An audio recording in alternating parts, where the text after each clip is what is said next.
स्वागत है आपको एक बार फिर से मेरे YouTube चैनल पर।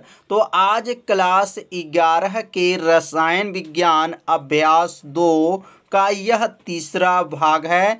इस भाग में आज हम लोग पढ़ेंगे परमाणु क्रमांक या परमाणु संख्या या प्रोटॉनों की संख्या। ये तीनों नाम ध्यान से देख लीजिए।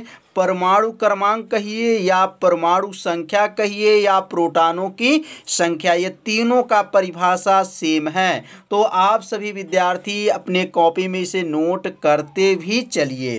तो इसका आंसर है किसी तत्व के नाभिक में उपस्थित कुल धनावेश की संख्या को परमाणु क्रमांक या परमाणु संख्या या प्रोटॉनों की संख्या कहते हैं। कितना आसान है। किसी तत्व के जो नाभिक होते हैं, नाभिक में उपस्थित जो है कुल धनावेश की संख्या परमाणु क्रमांक कहलाता है, या उसे परमाणु संख्या भी कह सकते हैं या प्रोटॉनों की संख्या कहते हैं। इसे किससे प्रदर्शित करते हैं? तो इसे Z से प्रदर्शित करते हैं। तो परमाणु क्रमांक, परमाणु संख्या, प्रोटॉनों की संख्या आपको अच्छे से समझ में आ गया होगा। इसे अपने कॉपी में नोट कर लीजिए, 2 बार पढ़ लीजिए, आपको परिभाषा याद हो जाएगा।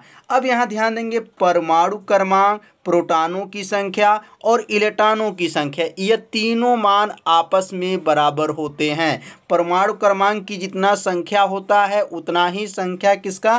प्रोटॉन की संख्या का होता है, और उतना ही संख्या जो है इलेक्ट्रॉनों की संख्या होता है। यह तीनों मान जो हैं आपस में क्या होते हैं? बराबर होते हैं। जैसे एक एग्जाम्पल में अगर लिया जाए तो जैसे यहाँ हीलियम है और इसका जो 2He4 लिखा गया, तो ये 2 क्या है और 4 क्या है? तो 2 को याद रखिएगा, 2 जो है परमाणु क्रमांक है। परमाणु क्रमांक इसमें कितना है? 2 है। प्रोटॉनों की संख्या इसमें कितना है? तो प्रोटॉनों की संख्या भी 2 है। और इलेक्ट्रॉनों की संख्या कितना है? तो इलेक्ट्रॉनों की संख्या भी क्या है? 2 है। और ये 4 क्या है? तो यह परमाणु भार कहते हैं, या इसे द्रव्यमान संख्या कहते हैं। तो ऊपर जो लिखा गया इसका नाम द्रव्यमान संख्या या परमाणु भार कहा जाता है, और नीचे ये जो लिखा गया 2, तो यह जो है परमाणु क्रमांक या प्रोटॉनों की संख्या या परमाणु संख्या या इलेक्ट्रॉनों की संख्या कहा जाता है। तो आप सभी विद्यार्थी समझ लिए होंगे कि परमाणु क्रमांक, परमाणु संख्या और इलेक्ट्रॉनों की संख्या क्या होता है। तो ये तीनों मान जो हैं आपस में क्या होते हैं? बराबर होता है। अब हम लोग पढ़ेंगे परमाणु क्रमांक की क्या विशेषता है। तो अब ये अपने कॉपी में नोट कर लीजिए, परमाणु क्रमांक का महत्व या विशेषता, मतलब इसका क्या महत्व है या इसकी क्या विशेषता है। तो यहाँ नोट कर लीजिए, परमाणु क्रमांक का महत्व जो है निम्न है। तो पहला जो महत्व क्या है? परमाणु क्रमांक के सहायता से इलेक्ट्रॉनिक विन्यास ज्ञात किया जाता है। मतलब परमाणु क्रमांक का जो सहायता से किसका ज्ञात करेंगे? तो इलेक्ट्रॉनिक जो विन्यास होता है। आगे चल के आपको इलेक्ट्रॉनिक विन्यास ज्ञात किया जाएगा, सिखाया जाएगा कैसे इलेक्ट्रॉनिक विन्यास ज्ञात किया जाता है। आगे चल के इसी भाग में हम लोग पढ़ेंगे। तो परमाणु क्रमांक के सहायता से इलेक्ट्रॉनिक विन्यास ज्ञात किया जाता है, पहला विशेषता हो गया। दूसरा जो है, परमाणु क्रमांक की सहायता से प्रोटॉन तथा इलेक्ट्रॉनों की संख्या ज्ञात किया जाता है। मतलब परमाणु क्रमांक की सहायता से जो प्रोटॉन की संख्या होता है और जो इलेक्ट्रॉन की संख्या होता है उसे ज्ञात किया जाता है। तो 2 जो है महत्व आप लोग को अच्छे से समझ में आ गया होगा। अब तीसरा जो महत्व क्या है? तो तत्वों के गुणधर्म परमाणु क्रमांक की सहायता से ज्ञात किया जाता है। जो तत्व के गुणधर्म होते हैं वह किसके सहायता से ज्ञात करते हैं? तो परमाणु क्रमांक के सहायता से ज्ञात किया जाता है। तो यह 3 जो महत्व आपको बताया गया, यह 3 महत्व को आप सभी विद्यार्थी अपने कॉपी में नोट कर लीजिए, 2 बार पढ़ लीजिए, आपको अच्छे से यह महत्व याद हो जाएगा। अब हम लोग पढ़ेंगे द्रव्यमान संख्या या परमाणु भार क्या होता है। तो यहाँ द्रव्यमान संख्या परमाणु भार का जो है, आप सभी विद्यार्थी पहले हेडिंग को नोट कर लीजिए। बहुत आसान परिभाषा है, बस थोड़ा सा ध्यान दीजिएगा वीडियो पर, आपको यह परिभाषा अच्छे से याद हो जाएगा। तो अब द्रव्यमान संख्या या परमाणु भार किसे कहते हैं, तो किसी नाभिक में उपस्थित प्रोटॉनों की संख्या तथा न्यूट्रॉनों की संख्या के योग को द्रव्यमान संख्या या परमाणु भार कहते हैं। मतलब यह हुआ कि जो प्रोटॉन की संख्या और न्यूट्रॉन की संख्या को अगर जोड़ दिया जाए तो जोड़ने को ही क्या कहते हैं, द्रव्यमान संख्या कहते हैं या परमाणु भार कहते हैं। तो यहाँ योग का मतलब जोड़ होता है, मतलब प्रोटॉन की संख्या प्लस मतलब इसको योग या जोड़ इसको कहते हैं। न्यूट्रॉन की संख्या क्या कहलाएगा, द्रव्यमान संख्या कहलाता है। कितना आसान परिभाषा है, बस ये परिभाषा इसी में छिपा हुआ है सूत्र में। आप सूत्र याद रख लीजिए, परिभाषा आपको याद हो जाएगा। इसे किससे प्रदर्शित करते हैं, तो इसे ए से प्रदर्शित करते हैं। द्रव्यमान संख्या को किससे प्रदर्शित करते हैं, तो ए से प्रदर्शित करते हैं। अब द्रव्यमान संख्या बराबर क्या होता है, तो प्रोटॉन की संख्या प्लस क्या है, न्यूट्रॉन की संख्या हो जाएगा। और यहाँ द्रव्यमान संख्या किससे प्रदर्शित करेंगे, तो ए से, और प्रोटॉन की संख्या को जेड से और न्यूट्रॉन की संख्या को एन से प्रदर्शित किया जाता है। तो ए बराबर हो गया जेड प्लस एन हो जाएगा।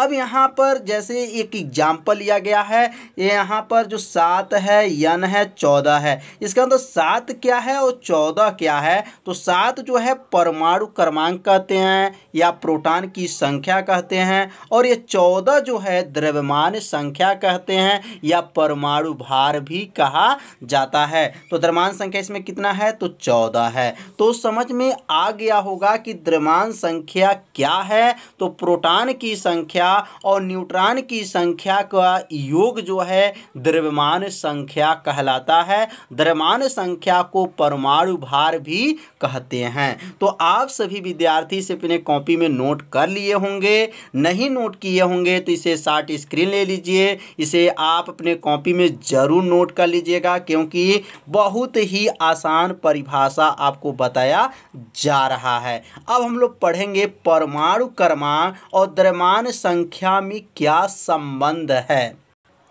अब हम लोग पढ़ेंगे परमाणु क्रमांक द्रव्यमान संख्या में संबंध। यह जो संबंध बहुत ही आईएमपी है।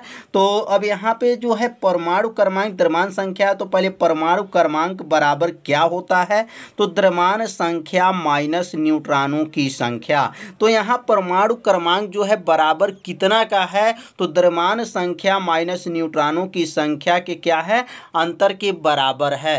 तो यही जो अंतर के जो बराबर है, यही क्या है, इसका संबंध है। तो यहाँ नीचे लिख लेंगे अपने कॉपी में कि द्रव्यमान संख्या तथा न्यूट्रॉनों की संख्या के अंतर कितने के बराबर होगा, परमाणु क्रमांक के बराबर होता है। तो संबंध क्या है, पर कि द्रव्यमान संख्या और न्यूट्रॉनों का संख्या का जो अंतर कितने के बराबर हो गया, परमाणु क्रमांक के बराबर हो गया। यही जो संबंध क्या कहलाएगा, परमाणु क्रमांक तथा द्रव्यमान संख्या में संबंध कहलाएगा।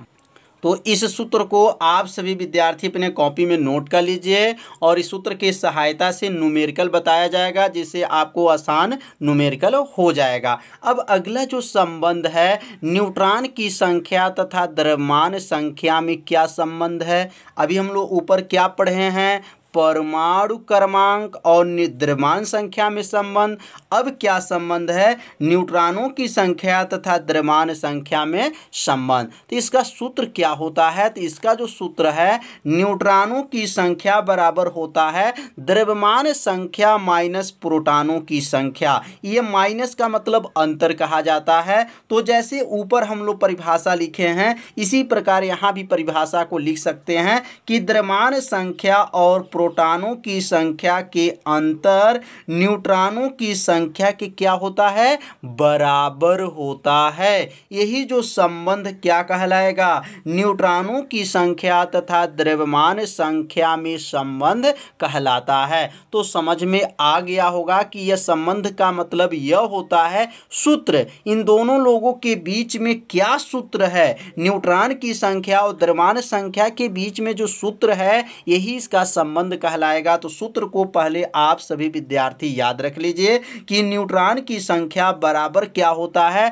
कि द्रव्यमान संख्या माइनस क्या होता है, प्रोटॉन की संख्या। तो अब यह जो सूत्र के माध्यम से यह परिभाषा को आप लिख सकते हैं कि द्रव्यमान संख्या और प्रोटॉनों की संख्या के अंतर न्यूट्रॉन की संख्या के क्या है, बराबर होता है। तो इसे अपने कॉपी में नोट कर लीजिए। और आज का पढ़ाई कैसा था आप सभी विद्यार्थी जरूर कमेंट कीजिए। यदि मेरे चैनल पर आप पहली बार आए हैं तो मेरे चैनल को सब्सक्राइब जरूर कीजिए और जो घंटी का ऑप्शन होता है उसको भी ओके करके ऑल सेलेक्ट कर लीजिए, जिससे कोई वीडियो अपलोड किया जाए तो उसका मैसेज जो है तुरंत आपके पास पहुंच जाए। तो आज का पढ़ाई जो है आप लोग को अच्छे से समझ में आ गया होगा। अब हम लोग कल जो पढ़ेंगे समस्थानिक, समभारिक, समन्यूट्रॉनिक, ये क्या होते हैं कल के वीडियो में बताया जाएगा। तो आज का वीडियो जो है इतना ही, तो कल मिलते हैं। तो तब तक के लिए सभी विद्यार्थियों को नमस्कार।